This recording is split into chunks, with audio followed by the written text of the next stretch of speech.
Hello again. I'm going to continue reading from my third novel, The London Year, available on Amazon and all those places where you buy books. This is part 37. About 10 cold and rainy days before Christmas, I arrived home to see a yellow Jaguar XKE parked in front of our address. The sleek, low two-seater was rare enough in London, but parked on Wandsworth Bridge Road, never. I glanced at it over my shoulder as I dug for my keys, juggling my green and white Harrods food hall shopping bag from one hand to the other. Once inside, I heard sounds of lively conversation coming from the sitting room, and when I entered, Finn and Gracie were having wine with someone I hadn't met. A new face. In fact, it was the face. I couldn't believe my eyes.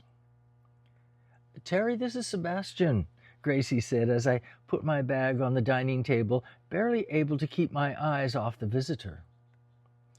Gracie's sly smile matched Finn's, who was sprawled at his usual spot on the couch. They were both looking at me expectantly, waiting for my reaction.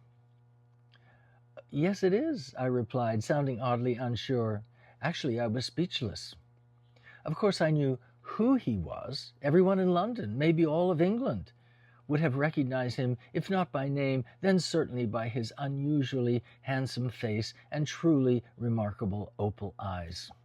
They were suddenly everywhere, from magazines to 10 times life size on tube station walls. Sebastian was advertising's new direction, its first dark-skinned supermodel, though not too dark.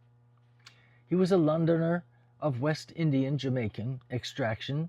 England was finally acknowledging its multicultural demographic, or more accurately their buying power, albeit with the exception so off the charts that the press had coined him the Face. Yes, I knew who he was, but what was he doing in our sitting room? My reaction must have been pretty funny, because when I looked back at Gracie and Finn, they both burst out laughing. "Yep, that's him," they seemed to be saying. I knew some basic facts because all the fashion magazines were doing blurbs. Sebastian was 29, a Gemini, 6'1" and 1/2 inches tall, not including the halo of tight black curls falling low on his forehead and just below his ears. Trim and fit at just over 13 stone, about 185 pounds. He had cheekbones that rose high and wide under mocha-colored skin.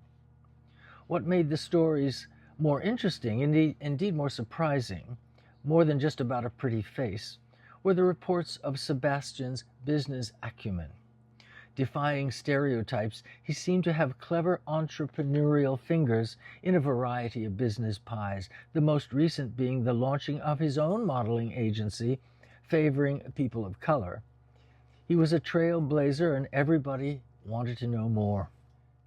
But every story, every reaction started and ended with Sebastian's startling green aqua eyes.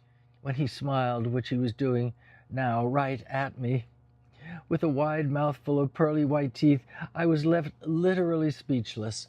I'd never been face to face with anyone of such exceptional beauty, and the up close of it was like nothing I'd experienced.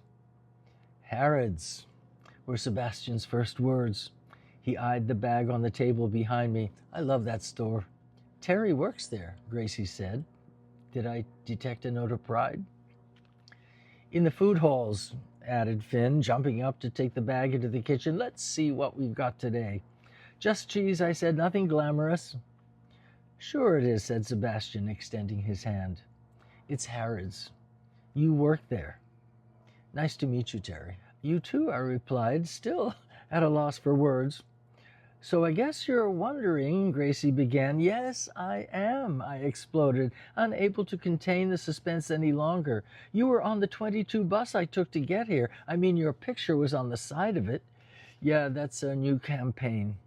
"And a good one, I guess. It got my attention," I said. "Just bringing home the bacon," he replied, with what could only be false modesty. His accent was of a Jamaican East Ender, and, like the whole package, it was a perfect blend of influences. But those eyes, the more one looked, the more was revealed.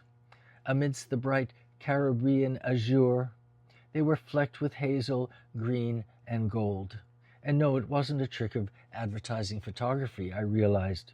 Yet there he was, settling himself on a chair opposite our ratty couch, where I took a seat beside Finn, still staring dumbly.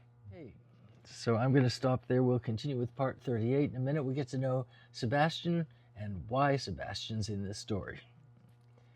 Again, this is Stephen Jerome, and I thank you for watching.